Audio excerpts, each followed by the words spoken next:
Ji, recording has started now, and let's go to where we left. 25 questions मेरे हिसाब से हम कर चुके थे. I did not see the video, लेकिन मुझे काफ़ी कॉन्फिडेंस है कि मैं 25 पे ही छोड़ा था. तो let me just see where we are now.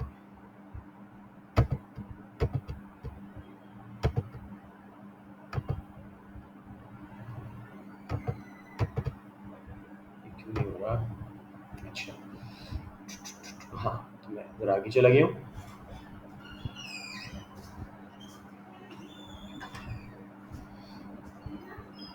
Ji, 25 question मैं करवा चुका था. जो क्लासेस रेगुलरली ले रहे हैं उनको तो अगले क्वेश्चंस काफ़ी सारे रिपीट भी मिलेंगे और आसान भी लगेंगे. But those who have been unable to join, उन्हें थोड़ा सा मैं आज ज़रा गाइड कर दूँ ज़रा डिटेल में. लेकिन वीडियो पिछली ज़रूर देखिएगा ताकि आपको ये समझ आए. So the diagram shows the firms cost and revenue curves. What could explain why the firm produces output OQ? देखो, अगर ये प्रॉफिट मैक्सिमाइज करना चाहते तो MCMR वाली आउटपुट लेते.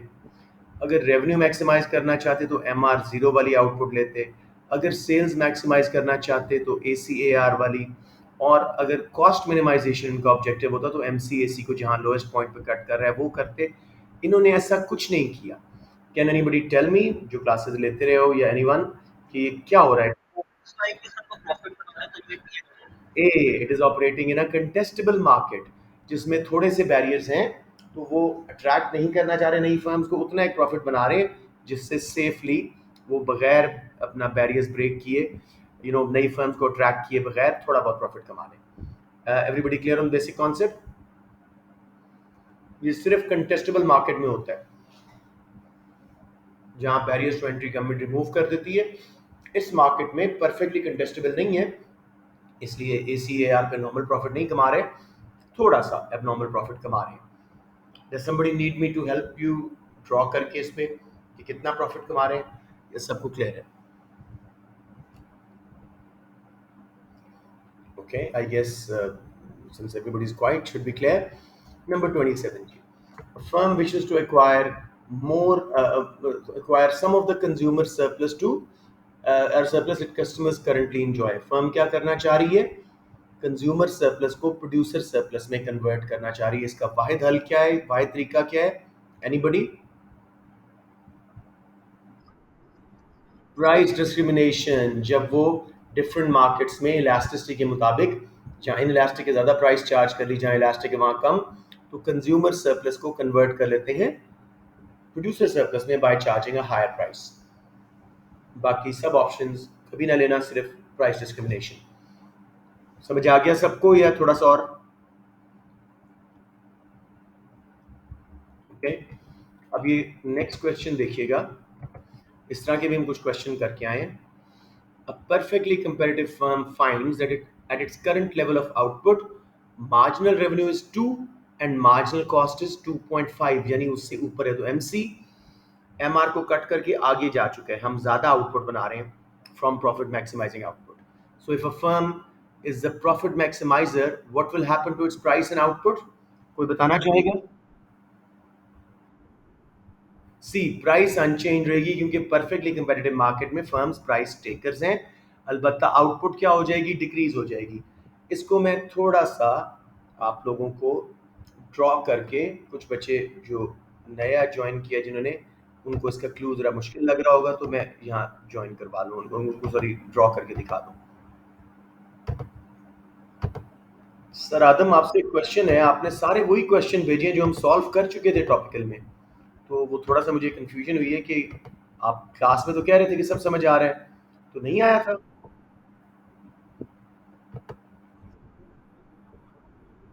हो जाता है, नो वरीज, ठीक है. चले जी, ये मैं यहाँ पे पोस्ट किया. Question number 28. Perfectly competitive firm है, उसका MR 2 है और MC $2.5 पे, यानी कि MC ज़्यादा है उससे. तो मैं एक बार आपको ड्रॉ करके इसका सोल्यूशन दे रहा हूँ ताकि आप लोग नेक्स्ट टाइम खुद लॉजिकली इसको बना के ठीक कर सकें. तो जगह तो थोड़ी है लेकिन कोई बात नहीं, let's do it here. Label में जल्दी से कर देता हूँ, प्राइस, रेवेन्यू, कॉस्ट, क्वांटिटी. अच्छा जी, अब ये सॉरी, परफेक्ट मार्केट थी। ये परफेक्ट मार्केट का perfectly elastic demand curve which is average revenue and marginal revenue, her unit same price में बिक रहा है तो यही प्राइस होती है। अब लेट्स से एवरेज कॉस्ट हमने लगाया यहाँ पे, अब मैंने एमसी लगाया, कंडीशन के मुताबिक एमसी 2.5 पे है इस प्राइस पे, और जो आपका एमआर है वो 2 पे है 2.0, तो एमसी यहाँ कहीं हम आउटपुट ले रहे थे। प्रॉफिट मैक्सिमाइज करने के लिए एमसी एमआर की आउटपुट ये इक्विलिब्रियम में लेना पड़ता है। तो देखो क्वांटिटी कम हो गई और प्राइस वही की वही रही, क्योंकि प्राइस टेकर होती है फर्म्स। सब बच्चों को समझ आ गया ये?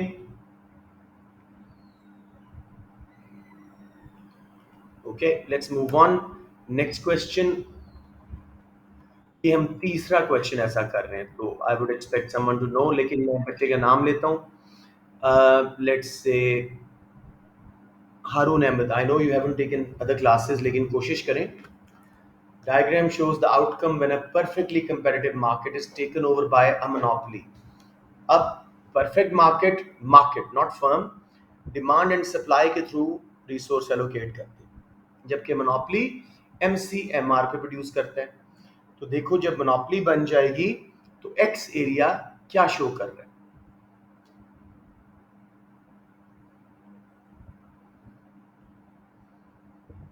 एसी जो है इनका, उनकी स्ट्रेट लाइन है, तो ये एमसी भी होगा यानी सप्लाई कर्व। सप्लाई डिमांड की सोचो कहाँ पे आउटपुट बनेगी हारून, और ये कहाँ बना रहे हैं, तो उसके रिजल्ट में क्या आ रहा है?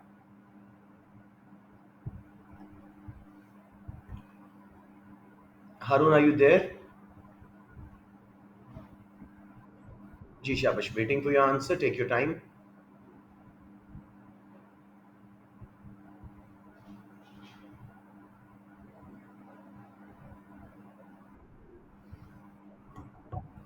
शाबाश, रिजल्टिंग डेड वेट लॉस। बहुत अच्छे, आपने अच्छा गेस कर लिया, लेकिन I think we should just practice it a little bit, और इसका भी एक स्क्रीनशॉट लेके हम अपने डॉक्यूमेंट पे एक बार इसको प्रैक्टिस कर लेते हैं, ताकि नेक्स्ट टाइम के लिए आपको टोटल क्लैरिटी हो कि इसका मतलब क्या है। ये देखिए बेटे, वही आ गया यहाँ पे। तो ए सी एम सी भी होता है जब स्ट्रेट लाइन, इसका मतलब है कि हर एडिशनल यूनिट सेम कॉस्ट पे बढ़ रहा है, बन रहा है, इसलिए एवरेज कॉस्ट भी उतनी बन रही है। सो ये सप्लाई भी होता है परफेक्ट मार्केट में, एम सी हमेशा सप्लाई कब होता है, तो डिमांड सप्लाई का equilibrium perfect market not firm में ये था क्वांटिटी कंपटीशन यानी कंपेटिटिव मार्केट। और जब वो मोनोपोली बनी, अब एमसी को एमआर से उन्होंने इक्वेट किया, इक्विलिब्रियम मोनोपोली यहाँ पे लिया, और क्वांटिटी मोनोपोली ये बनी। ये जो आउटपुट कम बनी है उसके रिजल्ट में इतना area x dead weight loss हो रहा है। सो वेल डन हारून, गुड लॉजिकल आंसर। किसी बच्चे को प्रॉब्लम आई हो इस क्वेश्चन में? सॉरी, चलिए गुड। अब इस तरह का भी क्वेश्चन किया था, ये मैं दे रहा हूँ, यामीन कर लेंगे, लेट्स सी, आदम अनीफ भी कर लेंगे, लेकिन let me give it to Adam. Adam, a product with infinite elasticity of supply यानी perfectly elastic supply curve has 1000 units a week, has sales of 1000 units a week at a price of $1 पर unit. PD जो है वो 1.5 है, over the relevant range, ठीक है, the government imposes a tax of 10%, ठीक है। What will be the governments weekly tax revenue? Product पे टैक्स लगा है, इनडायरेक्ट टैक्स है। तसल्ली से इलास्टिसिटी का क्वेश्चन सॉल्व करें जरा।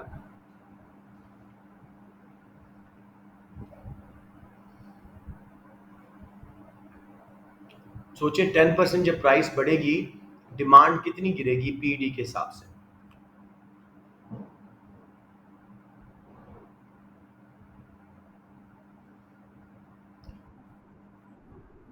शाबाश, समझाएंगे कैसे?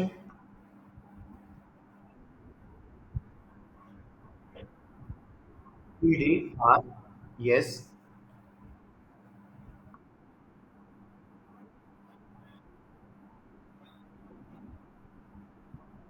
शाबाश,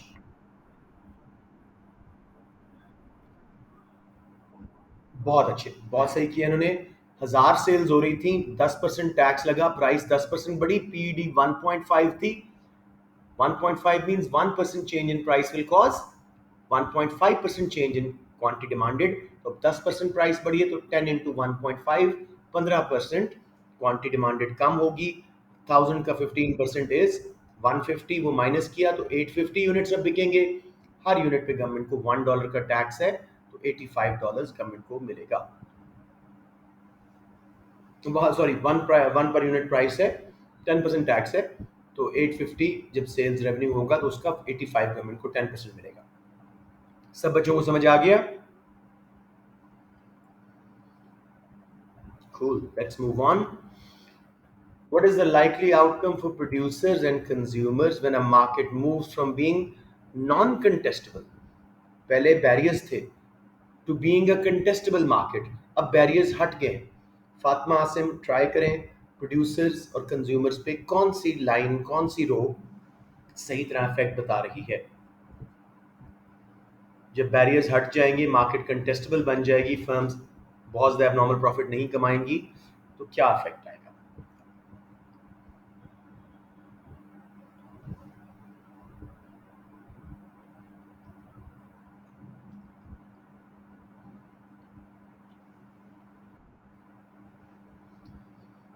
फातिमा, यू देयर बेटे?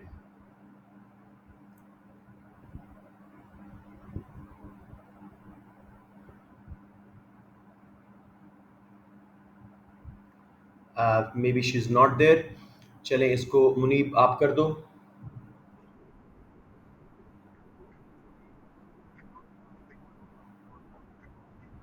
मैक्सिमाइज नहीं करेंगे तो कम करेंगे, यस. और प्रोड्यूसर्स को, जी ऑप्शन जी. प्रोड्यूसर्स अब एबनॉर्मल प्रॉफिट बहुत नहीं कमाएंगे ताकि लोग अट्रैक्ट होकर नई फर्म्स ना आ जाएं, उनको कम प्रॉफिट आएंगे. कंज्यूमर्स को लोअर प्राइस मिलेंगी, तो ये अफेक्ट आ रहा है कंटेस्टेबल मार्केट का. Number 32, a firm is engaging in price discrimination in order to maximize profits. What should the firm do? इसको करिएगा अब्दुल्ला अहमद, अगर आपका माइक चलता है तो कोशिश करें. प्लीज पहले बता दें कि you're there.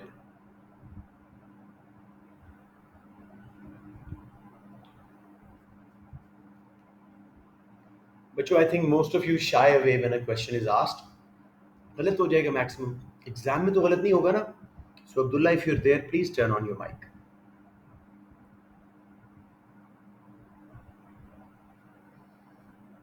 Okay, I'm stuck with a few kids. Umme Kulsoom, आप बताइएगा बेटे.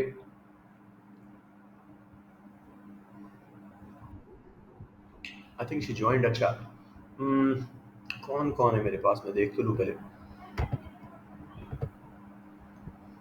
हैदर ने सी बोला है, मैं देख लेता हूँ. हैदर, आप जरा अपनी लॉजिक देखें. Let's see. यस, बिल्कुल सही है. C option. Charge a higher price to consumers whose demand for the product is inelastic. समझ आ गया? प्राइस डिस्क्रिमिनेशन है यही. डिफरेंट प्राइसेस चार्ज करो इलास्टिसिटी के मुताबिक, डिफरेंट मार्केट्स में डिफरेंट कंज्यूमर्स को, वो सारा कुछ. सबको क्लियर हो गया? Good work Haider. Let's move on. A government imposes a maximum price for electricity. ठीक है. Which statement justifying this measure might be considered valid on economic grounds? Yameen solve कीजिएगा. कब मैक्सिमम प्राइस इकोनॉमिक ग्राउंड्स पे justify की जा सकती है?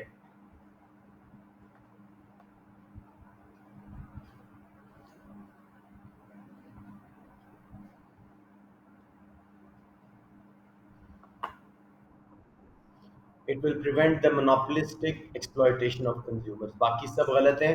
मैं एक बार गलत ऑप्शंस को रिजेक्ट करवाता हूं. Uh, it will encourage electricity suppliers to invest in additional capacity. जब भी मैक्सिमम प्राइस सही जगह लगे, यानी बिलो इक्विलिब्रियम, तो सप्लाई कम होती है, तो वो क्यों एक्स्ट्रा कैपेसिटी पे इन्वेस्ट करेंगे? वो तो पहले से भी कम बनाएंगे. प्राइस गिर गई है, क्वांटिटी सप्लाइड कॉन्ट्रैक्ट होगी. B, it will increase incentive for consumers to conserve energy. Consumers अब ज़्यादा एनर्जी इस्तेमाल करेंगे क्योंकि सस्ती हो गई है, वो हर वक्त एसी चला के बैठ जाएंगे. ठीक है, so that's also not right. उसके बाद सी वाली बिल्कुल ठीक है, मोनोपोली एक्सप्लॉयटेशन को रोकना होता है. Somebody's mic is on. जी शामिर, पूरा बंद कर दें. It will prevent the rationing of electricity through power cuts. Rationing of electricity means load shedding. अब डिमांड ज़्यादा है, सप्लाई ज़्यादा है, रैशनिंग करनी पड़ेगी, प्रिवेंट नहीं होगी, हमें रैशनिंग करनी पड़ेगी, जैसे पाकिस्तान में हो रहा है.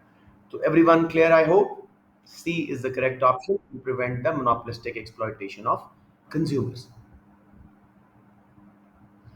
ये भी हम क्वेश्चन कई दफा कर चुके हैं. तो एक minute ji.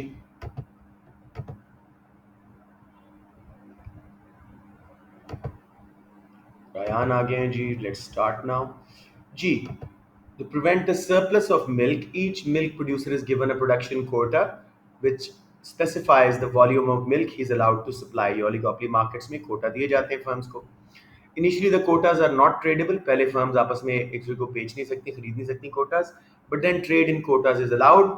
Who would gain or lose when trade in quotas takes place? जी, प्रोड्यूसर्स के ऊपर क्या असर होगा, परचेजेस ऑफ कोटास के ऊपर क्या असर होगा. जो कोटा खरीदेंगे प्रॉफिट में दोनों गेन करेंगे. A option. परचेजर्स को पहले वो अपना कोटा खत्म कर चुके हैं, इसका मतलब है कि उनकी लिए और प्रोडक्शन के लिए जो गुंजाइश नहीं है, अब उनको नया कोटा मिल गया. सेलर्स ऑफ कोटा वो अपना कोटा पूरा इस्तेमाल नहीं कर पा रहे थे, अब उन्होंने बेच के प्रॉफिट कमा लिया. दोनों केसेस में गेन गेन. हमने इसका एक क्वेश्चन न्यूमेरिकल वाला भी सॉल्व किया था, उसके बाद ये आसान हो जाता है बहुत. दिस क्वेश्चन इनहेरेंटली, ये बहुत याद आ गया, बहुत इनहेरेंटली गलत बना हुआ क्वेश्चन है, लेकिन let's see. Which would be least likely to practice price discrimination? कौन सी फर्म प्राइस डिस्क्रिमिनेशन नहीं कर सकेगी? Monopolies are offer. लेकिन इसमें कौन सी आपको परफेक्ट कंपटीशन मिलेगी? अच्छा, तो गलत नहीं बोल रहे हो, साथ लगता है ऐसे ही है कि भाई ये सिनेमा बड़ा होता है और उसमें डिफरेंट मूवीज, रश आवर्स वगैरह होते हैं. रेस्टोरेंट में भी क्वालिटी डिफरेंट हो सकती है. But same with bakers and hair dressing salons. I mean, तो दोनों में भी फर्क हो सकता है, लेकिन करेक्ट ऑप्शन यहाँ बेकर है. And I really don't know how to explain this. कि हेयर ड्रेसिंग सैलून चलें कह लें जी, कुछ जो हैं वो बड़े हाई क्लास के हैं, लेकिन बेकरीज में भी तो कुछ किचन क्विजीन्स हैं, यू नो इस तरह की बेकरीज हैं, और कुछ गोरमेट टाइप की हैं. उनमें तो डिफरेंस है, प्राइस डिस्क्रिमिनेशन हो सकती है. लेकिन चलें मान लेते हैं ए बेकर ठीक है. सबसे छोटा बिजनेस ढूंढने की कोशिश कीजिएगा. नेक्स्ट, इस डायग्राम में कॉस्ट एंड रेवेन्यू कर्व्स लगे हुए हैं मोनोपोली के. Which movement between levels of output would indicate a wish to change from unit cost minimization, यानी lowest cost पे प्रोड्यूस करना, जहां of course आपको पता ही, जहां MCAC को कट करता है, to earning a normal profit. वो कहाँ होता है? शामिर खान ट्राई कीजिएगा. Unit cost minimization, unit cost minimization से बदल के नॉर्मल प्रॉफिट अर्न करने के लिए फर्म जा रही है.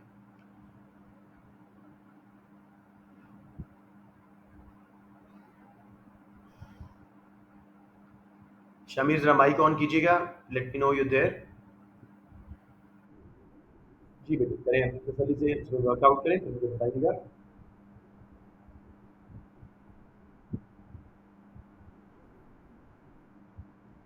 बेटे मैंने आपको आंसर दे दिया था. जरा माइक बंद कीजिए, एक बार सुन ले मेरी बात. आप, हाँ सी है. Which movement between levels of output would indicate a wish to change from unit cost minimization? कहाँ पे लोएस्ट कॉस्ट हो रही है शामिर? किस आउटपुट पे? हाँ, X two G, sorry X two G. जी शामिर बताइए मुझे, कहाँ पे लोएस्ट कॉस्ट होती है?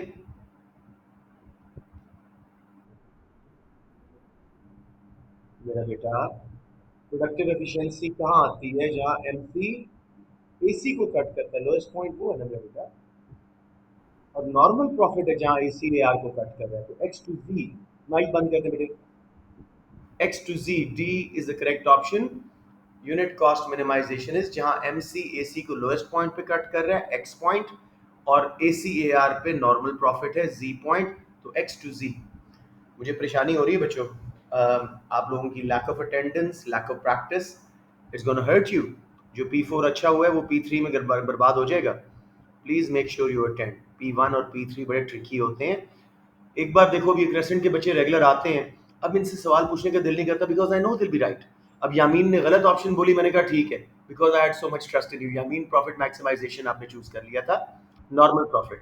ठीक है, आप थोड़ी सी आराम से अपनी इंस्टिंक्ट को रोका करें, सोचा करें, बिकॉज यू टू गुड, तो आप गलतियां कर जाओगे इस तरह। जी, what will increase the livelihood that the firm, sorry Shamir, पिछला समझ आ गया आपको या नहीं? बाकी सब बच्चों को, ओके, बाकी सबको भी समझ आ गया है? एक बार ये सारे ऑब्जेक्टिव सुन लो। MCMR, profit maximization, MR0, revenue maximization, MCAC, least cost production, ACAR, sales या आउटपुट मैक्सिमाइजेशन, MCAR, जहां वाई आउटपुट यहाँ बन रही है, वो गवर्नमेंट का ऑब्जेक्टिव एलोकेटिव एफिशिएंसी होता है। राइट जी, तो अब चलते हैं। मुझे लगता है कोई और बच्चा आया था शायद, मुझे आवाज सी आई थी। यस, all right जी। तो number 2037, what will increase the likelihood that the firms in an industry will collude to maximize their joint profits? एक बार फिर बता दूं, कब फर्म्स कोल्यूड करने में कामयाब होती हैं कार्टेल्स या प्राइस लीडरशिप में? जब थोड़ी फर्म्स हो, आपस में स्ट्रॉन्ग ट्रस्ट हो, कॉस्ट ऑफ प्रोडक्शन एक दूसरे के बारे में बड़े ओपन में बात करते हो, मार्केट कंडीशंस बड़ी स्टेबल हों, डिमांड सप्लाई कंडीशंस, कोई मेजर चेंजेस ना आ रहे हों, वॉच डॉग एजेंसीज गवर्नमेंट की जो है नैब वगैरह वो वीक हों, और इसके अलावा जी जो फर्म्स हैं उनकी प्रोडक्ट्स होमोजीनियस हों। तो इसको अटेम्प्ट करें, लेट्स से हैदर अली हाशमी।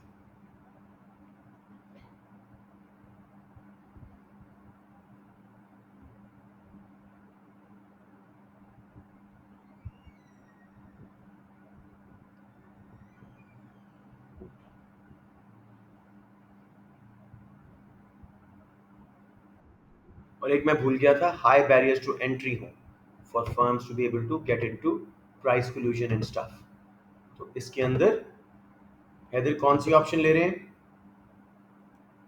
इनका शायद माइक नहीं चल रहा था, let me see if is typed. नहीं, हैदर आपका माइक चल रहा है कि नहीं, मुझे बता दें।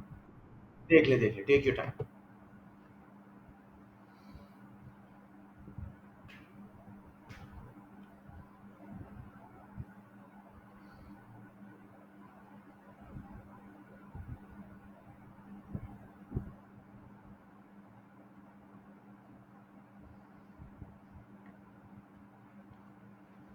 हैदर एक बार फिर सुन लें। जी जी, आप बता रहे हैं, पहले ऑप्शन बता दें। नॉट एट ऑल मेरे बेटा, सुन लें हैदर एक बार।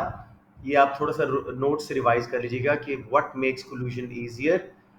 कोल्यूजन तब आसानी से फर्म्स कर सकती हैं जब थोड़ी फर्म्स हो, तो ए ऑप्शन रिजेक्ट हो गई। प्रोडक्ट्स होमोजीनियस हों, सो बी ऑप्शन रिजेक्ट हो गई। इंडस्ट्री की डिमांड सप्लाई कंडीशन स्टेबल हो, सो सी ऑप्शन रिजेक्ट होगी। रैपिड टेक्नोलॉजिकल चेंज से सप्लाई चेंज हो जाएगी। बैरियर्स टू एंट्री काफ़ी हों ताकि नई फर्म्स के आने का खतरा ना हो और ये अपनी मनमानी कर सकें, अपना कोल्यूजन करके प्राइसेस वगैरह बढ़ा सकें, सो डी ऑप्शन ठीक होगी। और इसके अलावा गवर्नमेंट की वॉच डॉग एजेंसीज वीक हों, फर्म्स का आपस में स्ट्रॉन्ग ट्रस्ट हो, एक दूसरे से खुल के प्रोडक्शन एंड कॉस्ट मेथड्स पे बात कर रहे हो एक दूसरे की। अब हैदर समझ आ गया बच्चे? सब बच्चों को क्लियर है? प्लीज एक ही बार क्लियर कर लो, ये यूनिट निकल जाएगा और फिर एग्जाम में क्वेश्चन आए तो ये आसान सा क्वेश्चन गलत हो जाएगा। ओके, हाँ, इसमें थोड़ी सी बात करते हैं। The five firm concentration ratio for an industry changes from 50% to 60%. Which statement about the industry is correct? सबसे पहले concentration ratio समझिए। मार्केट शेयर यानी मार्केट पावर कितनी फर्म्स के हाथ में? अब 5 firm concentration ratio means top 5 firms के पास पहले 50% शेयर था, अब वो बढ़ के 60% हो गया, कॉन्सेंट्रेशन रेशियो इंक्रीज हुई है।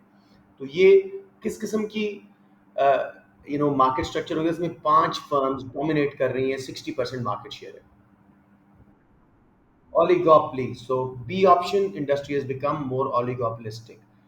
एफिशिएंट ये नहीं होंगी, ये इनएफिशिएंट हो जाएंगी because of this pollution. A rejected. C, industry has benefit from external economies of scale. Concentration ratio within the market share, उन्होंने अपना शेयर बढ़ाया है, कोई इंडस्ट्री एक्सपैंड नहीं हुई, बल्कि चंद फर्म्स रह गई हैं, बाकी शायद निकल गई हों। Industry now has few barriers to entry, barriers to entry बढ़ गए हैं क्योंकि चंद फर्म्स के पास मेजर मार्केट शेयर है, वो औरों को आने नहीं देंगे, बैरियर्स क्रिएट करेंगे। सबको क्लियर हो गया है कि नहीं? 5 फर्म कॉन्सेंट्रेशन रेशियो, यही 3 फर्म कहते हैं, मीन्स टॉप 3 फर्म्स के पास 60% शेयर। समझ आ गया सबको? ऑल राइट जी, ये भी अच्छा क्वेश्चन है। डायग्राम शोज मैं पहले किसी बच्चे से करवाना चाहूंगा जिनको लेट्स से रेगुलर क्लासेस लेते रहे। Short run rules of firm behaviour याद करें और लॉन्ग रन। शॉर्ट रन में फर्म कब सप्लाई कर सकती है? जब उसकी वेरिएबल कॉस्ट कवर हो रही हो, यस, और लॉन्ग रन में जब टोटल कॉस्ट कवर हो रही हो, ठीक है। So which segment of the curve shows the quantity that a firm would be willing to supply to market in short run? बताइए जी, एमसी का कौन सा हिस्सा? जी, ऑप्शन का नाम बोल दें बेटे। सी, बिल्कुल सही है। देखो, सी बेटे, सी। यू के ऊपर कोई फर्म सप्लाई नहीं करेगी, वेरिएबल कॉस्ट कवर नहीं हो रही, ठीक है। आप समझ रहे हैं, एवरेज वेरिएबल कॉस्ट कवर नहीं हो रही क्योंकि प्राइस उससे नीचे है। प्राइस जब ऊपर आएगी, वी पे इक्विलिब्रियम बनेगा। तो यहाँ पे देखो, लॉन्ग रन में परफेक्ट कंपटीशन में फर्म्स जब नॉर्मल प्रॉफिट कमा रही होती है तो हमेशा एवरेज कॉस्ट एवरेज रेवेन्यू के बराबर होता है। बेशक उसको ना भी सोचें, आपने ये सोचना है कि मैंने आपका पूरा ये 12 मार्क का क्वेश्चन सॉल्व करके आपके नोट्स में दिया है। आप लोगों की रिवीजन बहुत वीक है। Rising portion of marginal cost curve above average variable cost curve is industry's supply curve, V to G. क्या ये नोट से दिखा दूं? मुझे बहुत डिसहार्टेंड फील कर रहा हूँ। इन 5-7 बच्चों के अलावा जो रेगुलर आ रहे हैं, किसी को कोई सुर पता ही नहीं है कि सिलेबस में क्या है। ये बहुत आसान क्वेश्चन है। बता दें, दिखा दूं, अब रिवीजन करवा दूं आप लोगों की सारी। मैंने मार्केट छोड़ने का नहीं कहा था, मैंने कहा था सिर्फ उसको एसएस के लिए तैयार नहीं करना। आप लोगों ने 6 के 6 चैप्टर ही मतलब पूरे छोड़ दिए। अब देख लें प्लीज एक बार परफेक्ट कंपटीशन के बिल्कुल एंड पे, why is MC the supply curve for perfectly competitive industry, उसमें सारा समझाया हुआ है। तो बस आप फिलहाल ये याद रखें, एमसी कर्व जब एवरेज वेरिएबल कॉस्ट से ऊपर निकल जाता है वी टू जी एरिया, उसका शॉर्ट रन सप्लाई कर्व है। कौन बच्चा बताएगा लॉन्ग रन सप्लाई कर्व कौन सा है? एमसी का कौन सा हिस्सा? क्योंकि लॉन्ग रन में जब तक टोटल कॉस्ट कवर ना हो फर्म सप्लाई नहीं कर सकती, तो डब्ल्यू टू जी बनेगा। शॉर्ट रन वाला V to G, long run वाला डब्ल्यू टू जी।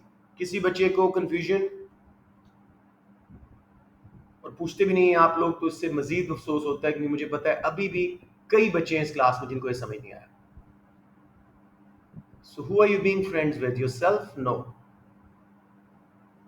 मुझे बता दें किसी को नहीं समझ आया, मैं जल्दी से नोट्स खोल के दिखा देता हूं, हमेशा के लिए कॉन्सेप्ट क्लियर हो जाएगा।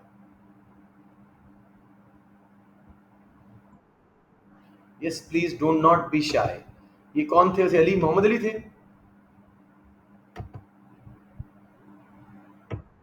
हैदर, गुड गुड, आप अच्छे बच्चे हो इस मामले में। यू वांट टू लर्न, तो ऑलवेज बेटे take the lead. If I am willing to take this pains, चलो कोई नहीं है, थोड़ी देर 2 दिन बाद खत्म हो जाएगा यूनिट, लेकिन समझ तो आएगा ना मेरा बेटा। तो ये देखिए नोट्स A2 परफेक्ट कंपटीशन, जैसे मैंने कहा उसका पीडीएफ खोलें, आप लोगों को सब कुछ भेजा हुआ है, हार्ड कॉपी भी दी हुई है, ठीक है। ये परफेक्ट कंपटीशन आ गया, ये पूरा इसके ऊपर सवाल करवाया हुआ है 12 मार्क का। अभी देखिएगा, ये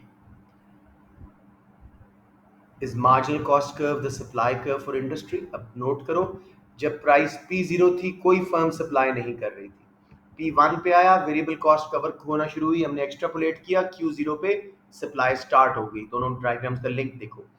P2 पे प्राइस आई, अब थोड़ा सा कंट्रीब्यूशन आ रहा है, फर्म्स और सप्लाई कर रही हैं Q से Q1, फिर और ऊपर गई प्राइस P3 पे। तो नोट करते रहें, जब वो एवरेज वेरिएबल कॉस्ट से मार्जिनल कॉस्ट ऊपर निकल जाता है, ये जो मैंने हाईलाइट किया हुआ है ब्रेसेस के थ्रू, वो एरिया इंडस्ट्री का सप्लाई कर्व बन जाता है। Everyone clear now?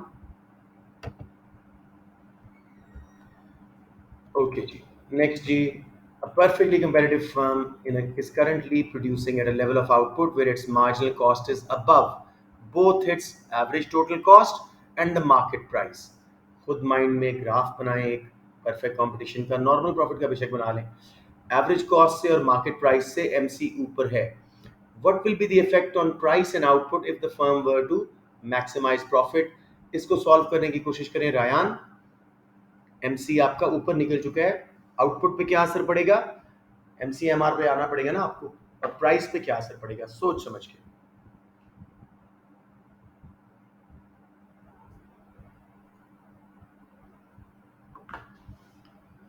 Ryan, are you in the class?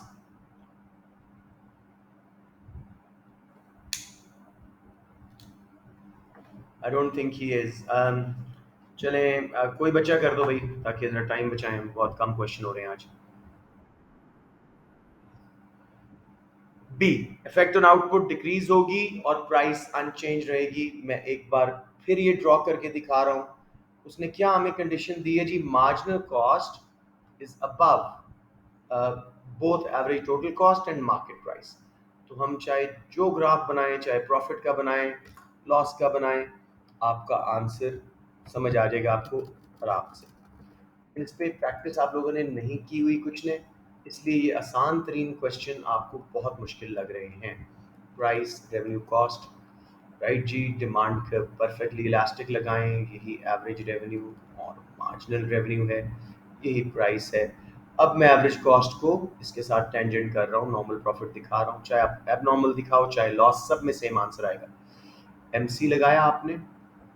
अब वो क्या कह रहा है कि आपका एमसी प्राइस से भी ऊपर है और एवरेज कॉस्ट से भी, तो यहाँ पे कहीं हम हैं।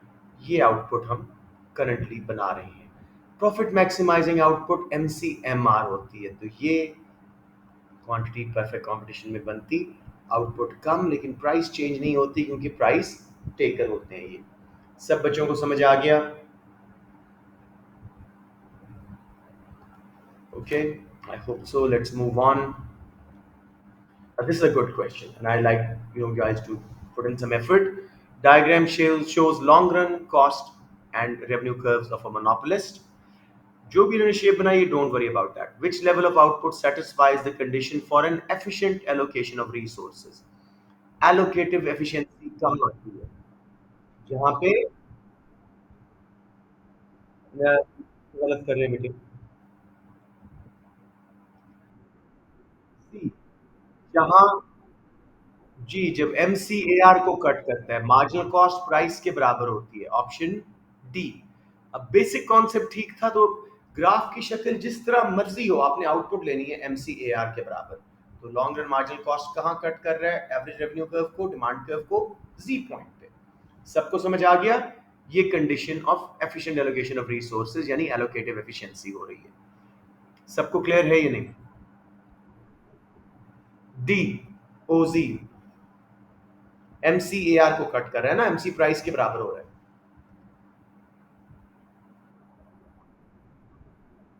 नहीं, बी किसी और ने, अच्छा बी वो इसलिए मैं डेविड और बॉल क्या, David. Everyone clear? O Z. बेटे किसी को समझ ना आया हो प्लीज बता दें। ओके, नंबर 42,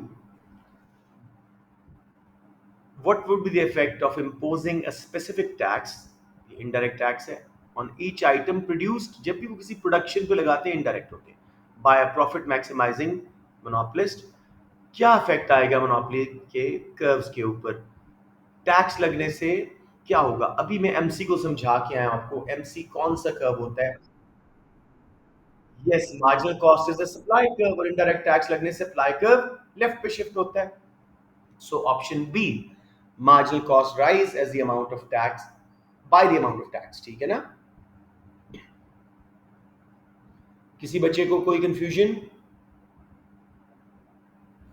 अब ये कंसंट्रेशन रेशियो में पढ़ा के आया हूं, प्लीज इसको ठीक कीजिएगा।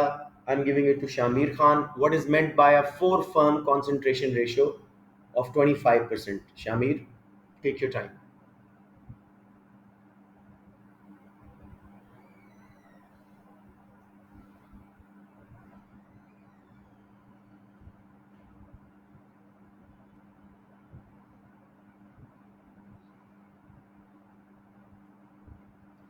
शमीर, आप क्लास में हैं?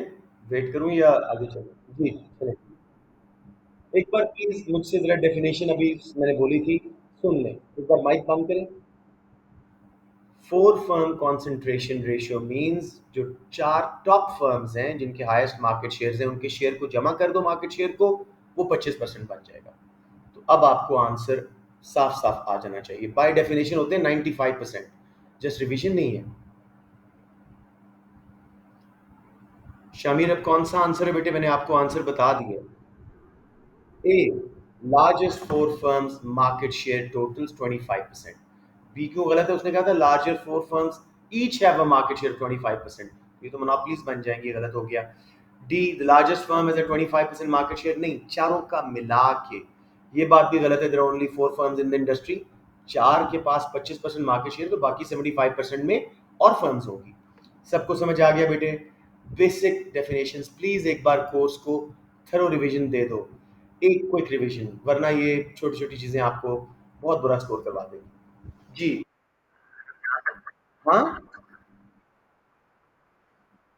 एब्सोल्युटली, क्यों नहीं? इस वन थर्ड, 33-34% के करीब है आपका ये। आप फेल हो सकते हो P4 में। ए स्टार लेके इसमें बिल्कुल जीरो स्कोर कर दो, फेल हो सकते हो आप। So don't take it light, ये बड़ा रिस्की सा पेपर होता है, और अगर सही आ जाए तो ये बूस्ट करता है ग्रेड्स को अव्वल नंबर पे, बिकॉज ये बहुत आसान है। Instead of charging all its consumers the same price, a firm decides to charge different prices in different market. Price discrimination की बात कर रहा है। How is this likely to affect consumer surplus and the firm's marketing cost? Haider जरा देखो इसको बेटे, consumer surplus क्या होगा और मार्केटिंग कॉस्ट पे क्या असर पड़ेगा जब वो डिफरेंट मार्केट्स में डिफरेंट प्राइस चार्ज करेंगे।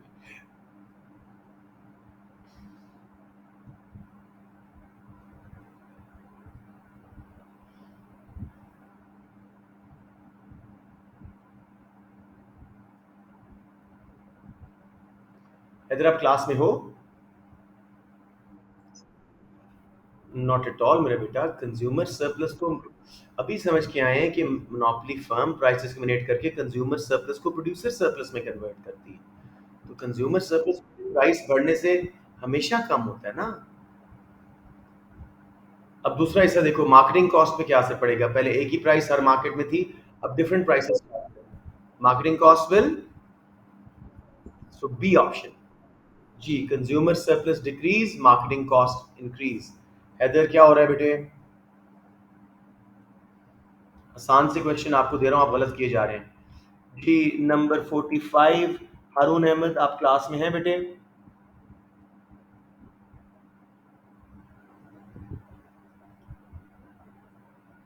हारून Ahmed, are you there? Okay, चलिए मैं जरा स्पीड लगाता हूँ, कुछ तो फायदा हो। What would be the increase in firm's output if it was required to charge a price equal to marginal cost? अभी की है, कोई बच्चा बताए। प्रॉफिट मैक्सिमाइजिंग मोनोपोलिस्ट था, कहाँ प्रोड्यूस कर रहा होगा? पहले मुझे सिर्फ ये बताएं। डब्ल्यू, डब्ल्यू आउटपुट पे। और अब वो वाई पे करेगा, क्योंकि एमसीएआर पे price equal to marginal cost हो रही है। No, price equal to marginal cost मेरे बेटा, एमसी इज इक्वल टू, हाँ सही, बिल्कुल सही है, बिल्कुल सही, वाई है। So X Y, X, W से वाई गया तो कौन सी ऑप्शन बन रही है? C. Again M C M R W थी, और M C A R marginal cost price, A R demand कर रही है, हमेशा प्राइस होता है। तो एम सी जब उसको कट करता है वही प्राइस बन जाती है। अगर आप प्राइस इससे बनाते हैं हमेशा ऐसे ही, तो Y, W to Y output में चेंज आएगा। सबको क्लियर है? Okay. In which market situation will a firm take account of reactions of its competitors before deciding to cut its price? कौन सी? ओलिगोपली। ओलिगोपली इनके डिपेंडेंट होते हैं दूसरे कंपेटिटर्स के बिहेवियर के मुताबिक, इसलिए किंग डिमांड कर्व और सारा कुछ और कोल्यूजन वगैरह हो रही होती है। So this is what it is. Good. Demand curve for a firm product is perfectly inelastic. What will be the effect on firm's revenue if it increases price by 5%? कोई भी बता दे। B, yes, revenue will increase by 5%, क्योंकि quantity नहीं हिल रही।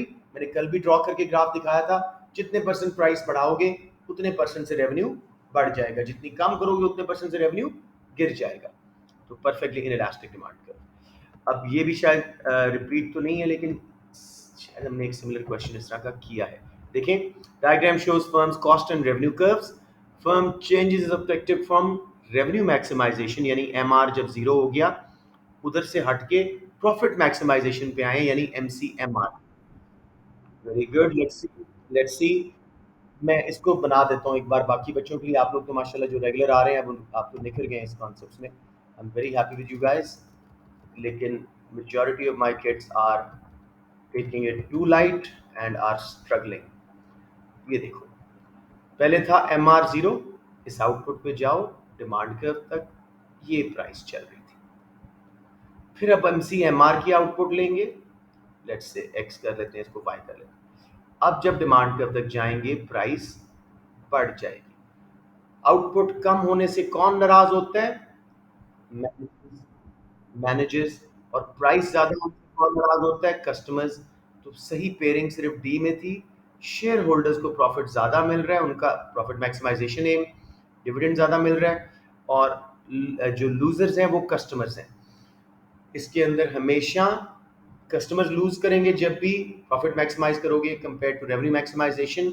Managers lose करेंगे, ठीक है, लेकिन शेयर होल्डर्स गेन करेंगे, वर्कर्स लूज करेंगे. Got it now?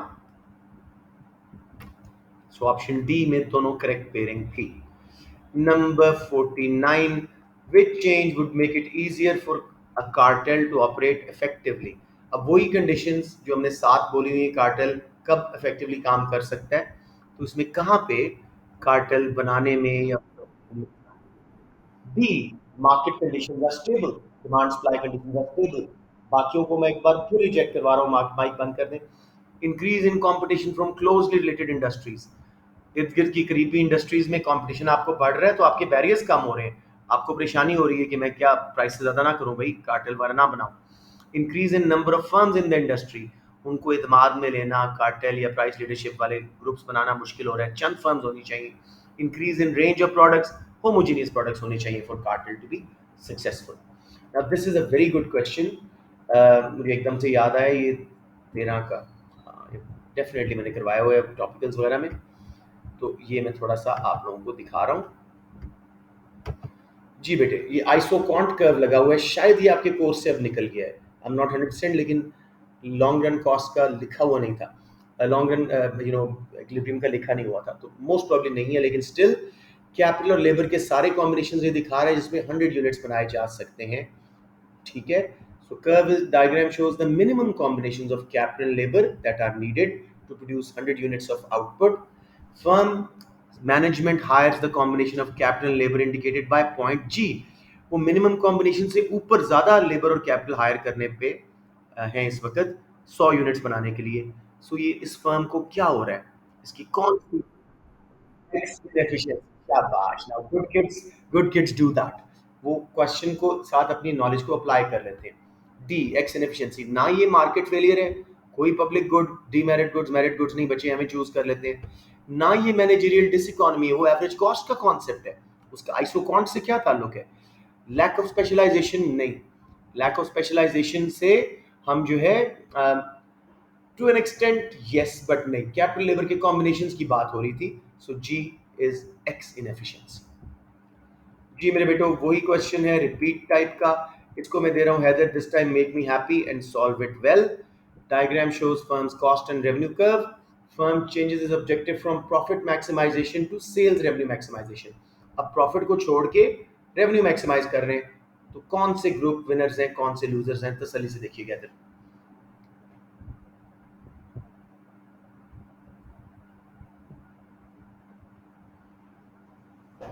Profit sacrifice करके आउटपुट ज्यादा बना रहे हैं, रेवेन्यू ज्यादा बना रहे हैं, कौन से?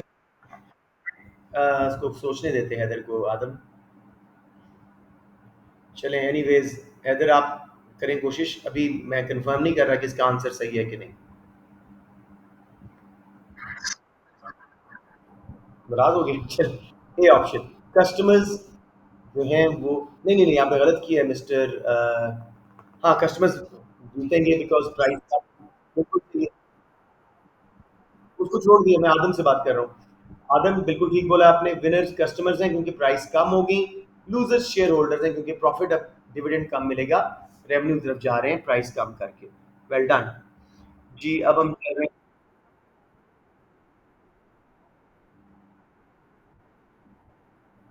तो वो लूजर्स में तो ना होता ना, हाँ, कस्टमर के मैनेजर ए में लिखा होता बिल्कुल। हाँ, मैनेजर्स, वर्कर्स, कस्टमर्स तीनों गेन करते हैं और losers shareholder. Yes, very good. जी बेटे, table shows some assumptions of perfect competition and monopolistic competition. Pairing करें जी, कौन सी पेयरिंग करेक्ट है? रिपीट क्वेश्चन है। परफेक्ट कंपटीशन में और मोनोपोलिस्टिक। जी, D, large number of firms, perfect competition correct. Monopolistic में डिफरेंशिएटेड प्रोडक्ट्स। बाकी हमने रिजेक्ट की थी लास्ट क्लास में, तो जो बच्चे देखना चाहेंगे उनको समझ आ जाएगी इंशाल्लाह। अच्छा, अब हम जल्दी से आगे चलते हैं, कुछ क्वेश्चंस करें। ये देखें, इसको कौन करेगा? हारून अहमद भी नहीं है अभी क्लास में, महल में उन्होंने लास्ट टाइम आंसर नहीं किया था। कोई कर दो यार। कॉस्ट एंड रेवेन्यू कर्व लगे हुए हैं प्रॉफिट मैक्सिमाइजिंग मोनोपोलिस्ट के। What would cause the firm to increase is output from O? J सोचें कौन सा ऑब्जेक्टिव हो रहा है, और ओके पे क्या हो रहा है? ऑब्जेक्टिव नहीं चेंज हुआ, कुछ और चेंज हुआ है। तसल्ली से देखिए। नो नो, ये बिल्कुल ठीक है मोहम्मद अली। देखो, एमसीएमआर पे प्रॉफिट मैक्सिमाइजिंग मोनोपोलिस्ट प्रोड्यूस करते हैं। ओजे पर पे अगर गवर्नमेंट का प्राइस फिक्स कर दे, अब वो आपका एमआर कर्व बन जाएगा ना। Straight line demand, average revenue, margin revenue, या मीन, तो के पे आपको इनडायरेक्ट टैक्स क्यों लिखा हुआ है? अच्छा, इनडायरेक्ट टैक्स से अगर आप मार्जिनल कॉस्ट बढ़ाते हो तो एमसीएमआर पीछे होगा, ओजे से पीछे आउटपुट बनेगी। इसमें ज्यादा बन रही है। सिर्फ गवर्नमेंट का fixing of the price at O, इसमें समझ आ रही है। समझ आ गई बात? या चलिए। जी जी, anyone else? Okay, let's see. What makes it most likely that a firm's profits will be volatile, unsure, ऊपर नीचे हो रहे होंगे, and subject to substantial fluctuations, मुसलसल चेंज हो रहे होंगे? तसल्ली से देखें कहाँ फर्म रिस्क में होती है, इन सब ऑप्शंस में देखें।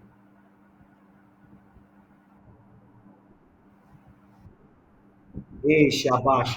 अगर वो बी में डाइवर्सिफाइड प्रोडक्ट रेंज बना रहे हैं तो उनको रिस्क बेयरिंग इकोनॉमीज मिल रही हैं, उनके प्रॉफिट स्टेबल है। बेसिक कंज्यूमर प्रोडक्ट्स बना रहे हैं, इन इलास्टिक डिमांड होती है, कंज्यूमर ने खरीदने खरीदने, स्टेबल प्रॉफिट है।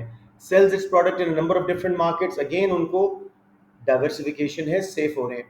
Fix cost high percentage of total cost है, तो इस केस में उनका कोई ऐसी बात नहीं लिखी गई जिसमें वो सेफ नजर आ रहे हो, तो इनका प्रॉफिट जो है वॉलेटाइल हो सकता है। जल्दी से ख़त्म करते हैं क्लास जी। ये मैंने कल परसों करवाया था, डिमांड कर्व एवरेज रेवेन्यू से टोटल रेवेन्यू का रिलेशनशिप। जी, तो which diagram shows total revenue curve अगर डाउनवर्ड स्लोपिंग कर्व हो किसी फर्म का? सी, बिल्कुल। बी वाला कौन सा होगा? बी वाला तो नहीं, वो ऑप्शन है ही नहीं, बल्कि अगर हमारे पास होता ना जीरो से निकला हुआ तो वो परफेक्ट मार्केट का ऊपर जाता हुआ होता, तो सी इज द करेक्ट ऑप्शन, क्योंकि ये डाउनवर्ड स्लोपिंग डिमांड कर्व था। अच्छा, वैसे सी के अंदर जब तक ये टोटल रेवेन्यू ऊपर जा रहा है, पीडी क्या है मुझे बताएं? प्राइस इलास्टिक, और जब मैक्सिमम हो गया ये टोटल रेवेन्यू तो वहां पे, और बाद में less than one. Very good, inelastic, शाबाश। उसी तरह का एक क्वेश्चन और है जी। Diagram shows the cost and revenue curves of a profit maximising monopolist. Which output will the firm produce if its aim is to maximize? B, MR zero हो गया। सिंपली बेसिक क्लियर हो जाए ये question. देखो कितनी जल्दी से हो रहे हैं आप लोग जो रेगुलर आ रहे हो। इन 2009 the United kingdoms largest grocery supermarket Tesco PLC created Tesco Bank offering a range of financial services to consumer। ये किस किस्म की ग्रोथ हुई है? उन्होंने इंटरनल ग्रोथ है, ठहरे हैं, लेकिन कहाँ लिखा हुआ है मर्जर? उन्होंने अपना एक बैंक बनाया, internal growth and, C, internal growth and diversification. Different market में चले गए। हाँ, internal growth and diversification C. Internal growth क्यों है? मर्जर टेक ओवर नहीं है। डाइवर्सिफिकेशन क्यों है? अब सिर्फ ग्रोसरी मार्केट नहीं है, बैंक्स भी हैं उनके पास। समझ आ गया? C. Let's finish at 60। The price elasticity of demand for a product is zero inelastic. वही सेम क्वेश्चन, अगर फर्म 5% प्राइस बढ़ाती है तो रेवेन्यू 5% बढ़ जाएगा। कौन रिड्यूसेस प्राइस बाय 5%, रेवेन्यू 5% गिर जाएगा? Option B. समझ आ गया सबको? Perfectly inelastic demand.